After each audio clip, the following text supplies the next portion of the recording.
Karibu mtazamaji wa Zone Media, jina langu naitwa Victor Moshi. Mtazamaji, kama nilivyokuripotia asubuhi kwamba leo hii kuna mkutano mkubwa sana ambao unakwenda kujadiliwa nchini Misri, ambapo viongozi mbalimbali wanakutana kujadili muafaka wa kuweza kusitisha vita, lakini vile vile kuachia mateka, ikiwa ni pendekezo la rais wa Marekani Donald Trump ambalo aliweza kulitoa wiki iliyopita White House nchini Marekani, ambapo pendekezo hilo leo hii linakwenda kujadiliwa na viongozi kutoka Misri, Qatar, Israel, lakini vile vile Hamas pamoja na Marekani.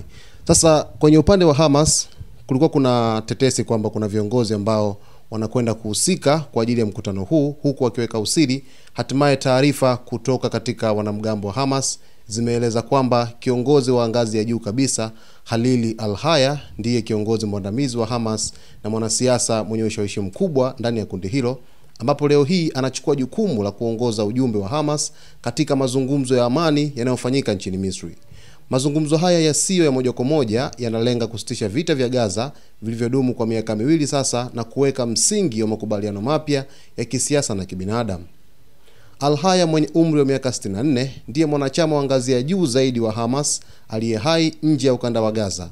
Amekuwa sehemu muhimu ya mazungumzo ya kundi hilo katika nyakati mbalimbali, na mara hii anatarajiwa kushinikiza masharti yatakayolinda maslahi ya Wapalestina pamoja na kupata msaada wa mataifa ya Kiarabu na Kiislamu katika kuhakikisha amani inarejea.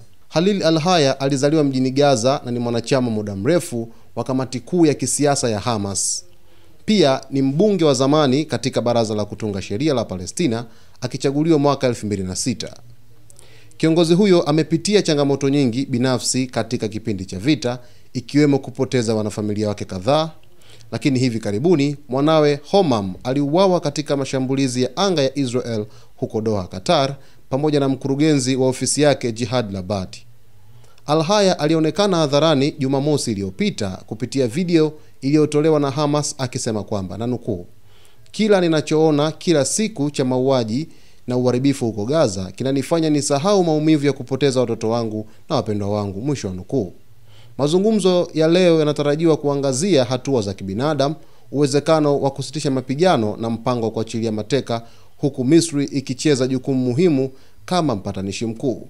Macho na masikio ya watu wengi duniani siku ya hii leo yanaelekezwa huko nchini Misri, mjini Cairo, ambapo mazungumzo makubwa ya kihistoria duniani yanakwenda kuzungumza chini ya usimamizi wa Marekani, ambapo mjumbe wa Marekani Mashariki ya Kati Steve Witkoff akiwakilisha mazungumzo haya kwa ukubwa sana, huku vile vile waziri mkuu wa Israel Benjamin Netanyahu akituma mwakilishi wake moja kwa moja kwenda kuiwakilisha Israel ili kuzungumzia mustakabali wa kusitisha vita, lakini vile vile kuachia mateka 48 ambao Hamas wanawashikilia hadi hivi sasa. Mtazamaji wetu, nilikuahidi kukuletea taarifa zote ambazo zinatokea huko Misri. Basi salia nasi kila siku kwa kusubscribe channel yetu, kulike video zetu, kucomment pamoja na kushare. Jina langu naitwa Victor Moshi.